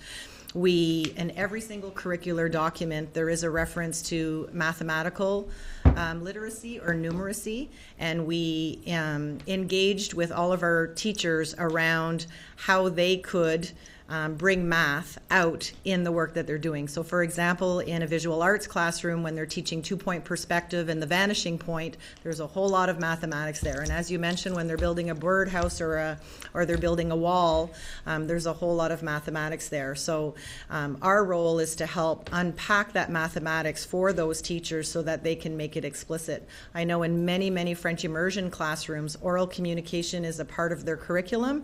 They're now doing number talks in the French immersion classrooms to build that mathematical literacy.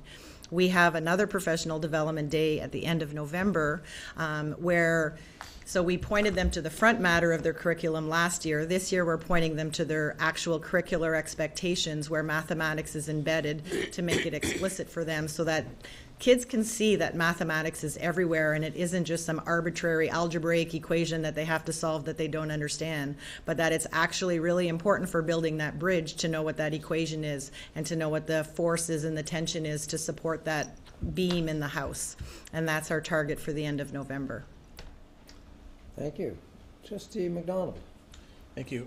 I just, not the PowerPoint, but the other slide, there's a lot of good information here. we focused a little bit, maybe too much on math than literacy, but the point I wanted to get at around board improvement plan is that it is a board improvement plan. It is a result-based review on the information they're gathering from schools. Work is being done at schools. It's coming back. Work is being done here. There's excellent research data that you put in place here to support what's happening. Now the work is being analyzed and being pushed back to schools. And I don't want to sound that in a negative way, but it's an up and down flow, right? Work happens in a school. We measure the results. We see how we've done. It comes back up. We reevaluate. We send it back to the schools. And I think that's the important piece around student achievement, is that the plan is here. We're making progress in some areas. We're making strides in others. The intention to make progress. And I truly believe that we're going to get there. And this is an important component of the work that we do as trustees. We're responsible for the student achievement around the Achieving Excellence document. We're responsible for a lot of things.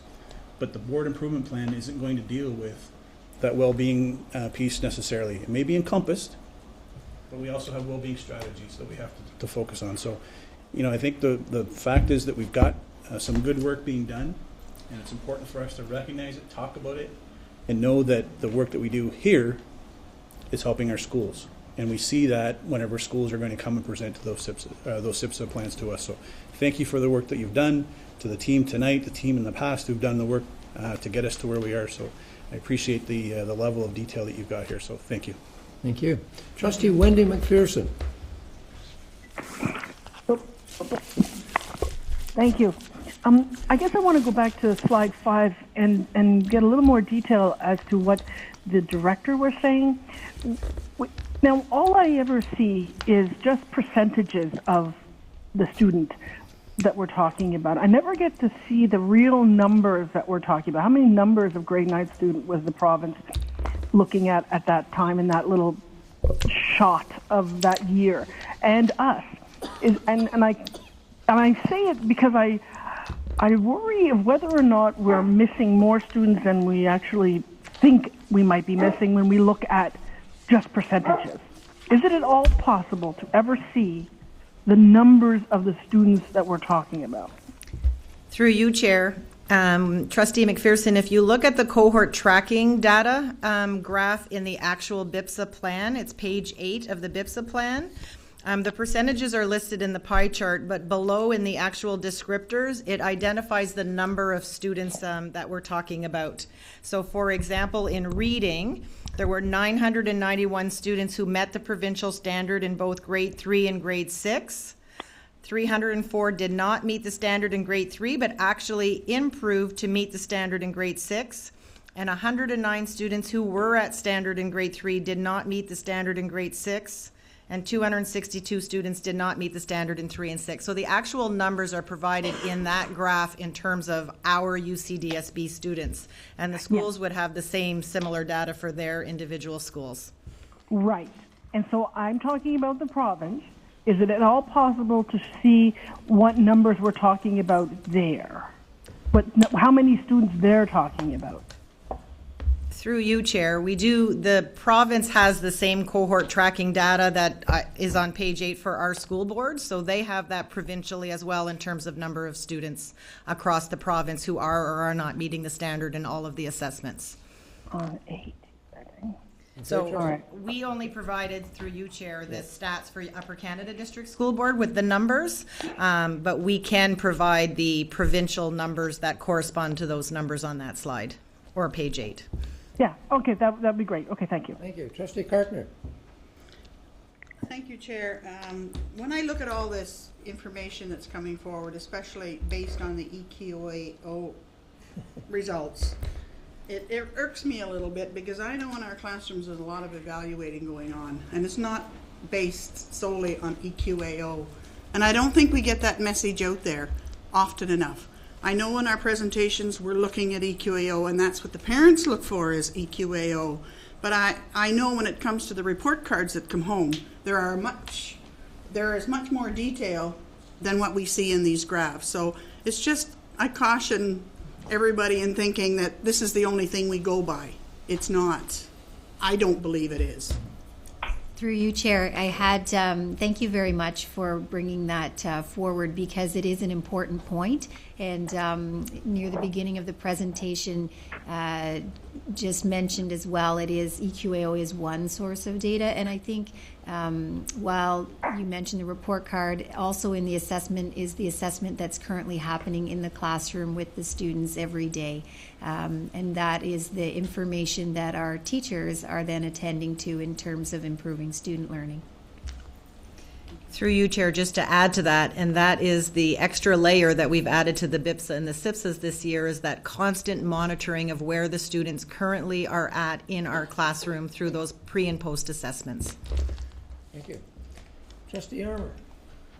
Thank you, Mr. Chair. I have just one question. I like the fact that we've put numbers in place and that we're going to hit those goals, and I'm proud of our board for putting those numbers in, and I'll be even prouder when we hit them. So my question to you is, yes, we do lots of things in our classrooms, and I think that's fabulous, but I want to talk about a little bit about ongoing monitoring related to the achievement of the goals. So I'm not going to talk to the principals, but I'm going to talk to about the superintendents because they're here on the board table with me. What are you going to do with your administrators to make sure that this is a living document that you're going to live by? And then I have a question after that. Okay, we'll start with the director and then we'll go into that. Thank you, Mr. Chair. Through you, it's a good question for us to ask because it's more than just a plan. It's about the execution of the plan and then confirmation that the execution is actually having an impact that we desire. So having accompanied, I think, 4 of the 5 superintendents so far to school meetings over the last few weeks, here's what's happening. We have a standard focus for those visits now, and we're trialing that for the first time in a while. And we're asking common questions, including about instruction, leadership, resources, site management. At the last 3 visits that I was part of, we are now using as well a SIPSA monitoring sheet. And what that is asking principals to go into the granular parts of, here's what your plan was, who are some of your focus students that as a representative sample is evidence that you think that there's having impact or not. And then thirdly, there's also the, beyond the representative sample, there is what is the kind of work that you see going on that you know that you've more than planned that you're now implementing. And as you know, Mr. Chair, that we have a 4-step implementation that begins with planning, then acting, then monitoring, then reflecting. So I do think that the senior staff are very present, and that's part of the intelligent accountability about actually having a plan is asking questions about how is it going and how do you know. Thank you. Trustee Cram. Thank you, Chair. 2 questions that are sort of related. They come from slide 6. I concur with Trustee McAllister about the 3% laudable goal. I'm curious as to why it's been restricted to levels 3 and 4, and can you give me any indication of any sort of goal for levels 1 and 2? Through you, Chair. Thank you very much for that question. I knew someone was going to ask me of it. So really our provincial standard is level 3 and 4, and that is the target that we are focused on in literacy and is continuing on from our target from the previous year. But that is not to say that we are not attending to the needs of all learners within the classroom. We certainly are looking at our student profiles and our student learning needs so that we would be supporting all learners' needs in the classroom environment. It was just for our monitoring and tracking purposes. It was the focus on moving those students from level 1 and 2 up into level 3 and 4. And supplemental, Chair, with the numeracy part, you've restricted that to raising it by 1 level, putting a percentage number in as you did with numeracy. Can you give me any idea of why they are separated at 2 percentages and levels? Through you, Chair. What we've discovered through our analysis of the data around mathematics is that students who are at level 3 and 4 in grade 3, as an example, frequently are no longer at level 3 and 4 by the time they reach grade 6. And so we were cautious about trying to focus on our level 1, 2 students only to move them into the level 3, 4. What we want to do is we want to make sure that we're closing the gap for our level 1 and level 2 students, and we're improving learning for our level 3 and 4 students so that they don't slip to level 1 and 2.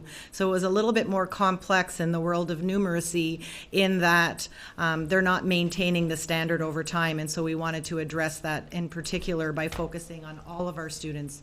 What we're doing in terms of monitoring, however, as you can see in the BIPSA plan, is that we are targeting focus students so that every teacher will monitor their focus students.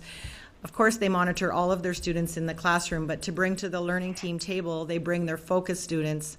And then as a school, they're looking systematically at that representative sample, and that's the monitoring that we're doing. And those students come from many different levels in terms of their performances in mathematics. Okay. Thank you, Chair. And I just wanted to add, it's a very laudable goal. I caution on the laudable goal because we're trying to move a system, and we all know how quickly systems can move. So it's just a caution on that, but the goal is really laudable, and I really like the plan, and it's a shift for us, and it's much better. Thank you, Trustee Cram. Do I have any more comments or questions? You know, that was a really rich discussion.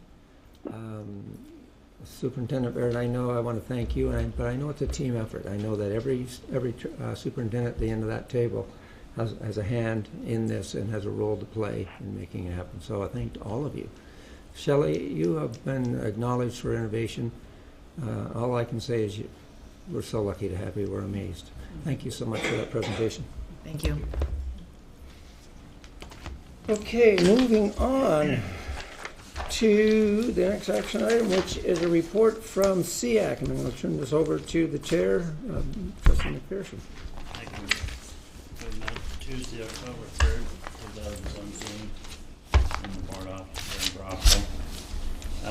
First off, we had a presentation from the speech and language pathologist Elaine Gribben about sound skills. It's an early intervention tool that allows for support and intervention speech development in early learners. It's available in our schools and it's being refreshed and shared with kindergarten teachers in an upcoming PA day. And then we had a presentation from Tanya Mason, who is a program resource teacher for IT, the technology coach. She serves as the liaison between IT and the classroom. And she demonstrated to us a great many of the systems are available, which are available to all students on board computers. Kurzweil, WordQ, Kidspiration, and Inspiration.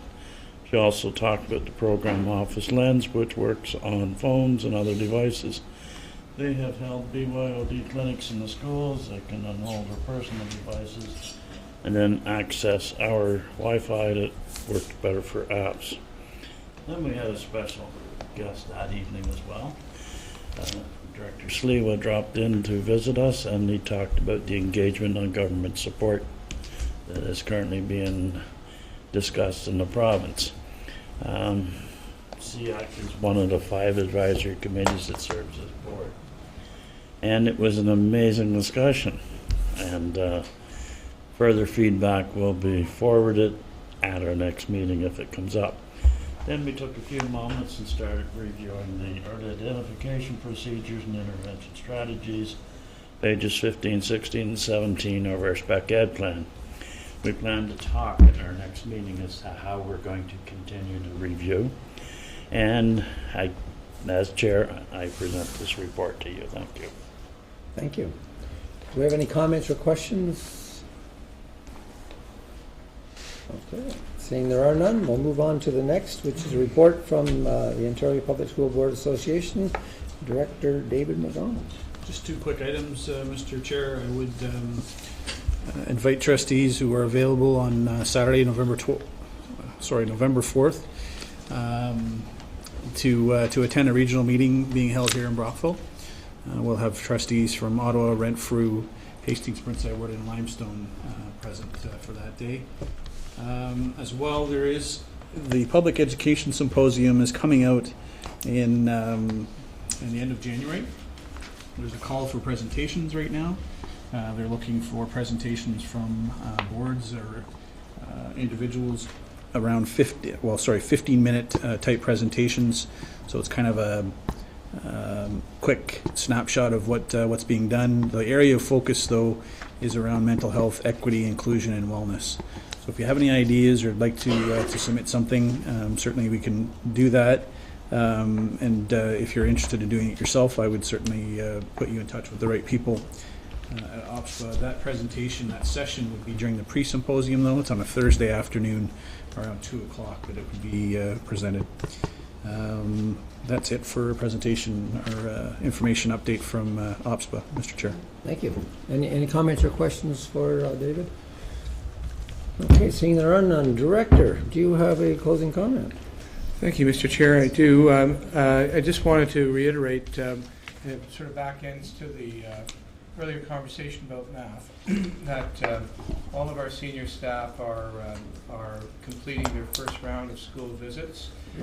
We wanted to ensure that the board knows that because they have enhanced the side of the academic supervisory officer staff, that the expectation that we were in schools more frequently, that we were visible in terms of the learning and the celebrations and the staff support, because as you know, we have quite a significant transition of a number of new school leaders, and many of whom you'll meet in these types of meetings over the course of the year because of the presentations to the board.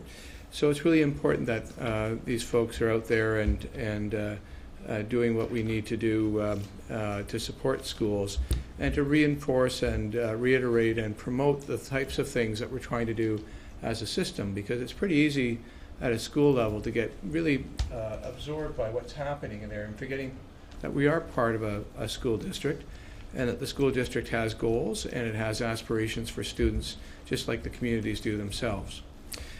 Secondly, I wanted to indicate, Mr. Chair, that as we move into the fall, that much of the work that was happening over the summer is being wrapped up in a number of different places and spaces for Superintendent Hobbs and his team. The proof in the pudding is in the eating, as they say, and it's not hard to see that when you go to the schools. And we're certainly fortunate we've had some good weather over the last few weeks to try to see the final touches in that work being done, and we're receiving a great deal of compliments when we were at schools, and certainly feedback that I receive for people that see the some very basic types of commitments that creates a great deal of pride. And they want a good example of that. You can think about the entranceway at a number of our schools, Westminster here in town, what's being wrapped up at TIS as well in town here as well, and Seaway District High School, Rideau High School. Those are all examples of big work done at the front end to make the schools appealing and accessible, which is also something that the board commits to, because we are invested in being respectful and community assets, and so we would want people to be able to use our schools regardless of their mobility needs. And that would be the same thing with regards to some staff development commitments that we've initiated in terms of occupational health and safety, and those were covered off as we do annually in September. So we really are well into the operational year. It's really a great place to be. I can't tell you again how much I appreciate that the board supports and expects me to be in schools. They are some of my best days, and I really do think that I can come back here and speak to the things that I see along with the superintendents that I'm going to schools with, and seeing the kinds of things that you're asking to see in classrooms and at school sites. So it's a great start to the school year again, and I want to thank all the members of the senior team that have made that happen in such a short time. It's been a very quick start off, but one of the best ones that I can recall in my career. So thank you. Thank you. You know, it was interesting tonight hearing a term, and I know John used it in on it, and they were talking about mindsets. And I would encourage any trustee that wants to know more about this is to get into the work of Carol Dweck, because that's really where it comes from. And Carol Dweck talks about a fixed mindset, and she talks about the open mindset. And what is interesting is a lot of our young people have a fixed mindset that they can't do something. But let's think beyond our young people. Think of our communities, people we work with, think about people at the board table. Sometimes we have a very fixed mindset on certain things, and we're not open to other possibilities. And the key of what we're trying to do at the school level, obviously, is to open up mindsets. But what's interesting when you get into Carol Dweck's work is she talks about the fixed mindset of a student who does well. And you wouldn't think that a student that does really well, for example, a student that has incredibly high marks in classroom, is having a fixed mindset. But they often do because it limits their ability to take a risk, because they don't want to risk not knowing how to do something because they only know how to do it one way. So when we start to bring different pieces of learning to them, it becomes a challenge to even our brightest students because it's challenging their mindset. And the key is to move from a fixed mindset, obviously, to an open mindset where, as Shelley was saying tonight, that anything is possible with hard work. The second thing I want to talk about is I know that local government was mentioned last week, and some of the trustees had got into the schools and made some presentations either last week or this week. I think it's really important that we get an opportunity to go into our schools, especially at this time of the year, but it'd be nice at any time of the year to be able to talk about the role of a trustee as an elected official at the local level. Obviously, in the last year, attention was drawn to our role.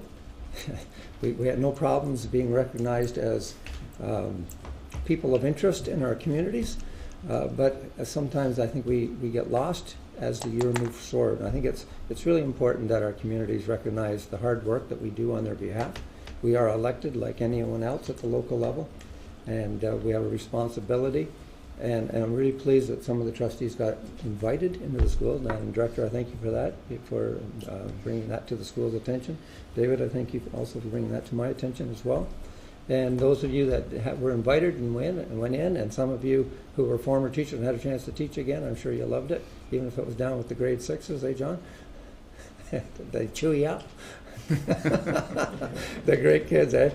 And Bill, you had a chance as well. I know, Carol, you were in, and Miss Susan, you get in? Anyways, those that did win, thank you very much. Tomorrow is the grand opening of our new school in Kemptville. If you have a chance to be there, I believe it starts at, Director, 1:30 to? 1:30. If you have a chance to be there, it's a nice fall day. It'd be a beautiful day to be outside. So anyways, I'm really pleased with what we did in the local government stage. I'm very proud of what we do as trustees. All of us are proud of what we do. An election's coming up in another year. The last thing we want to be is waiting to be asked to come to something when we actually play such a critical role. And yeah, Carol Dweck, she's the pioneer in this stuff. Okay, I need a motion that the Upper Canada School Board public session, regular public session, be adjourned at 8:25. The next meeting will be scheduled October the 11th, 2017. Can't be that. Good night, everybody. November the 8th, moved by Trustee Wendy McPherson, seconded Good by night. Trustee Bill McPherson. A show of hands. Thank you very much. Safe travels, everyone.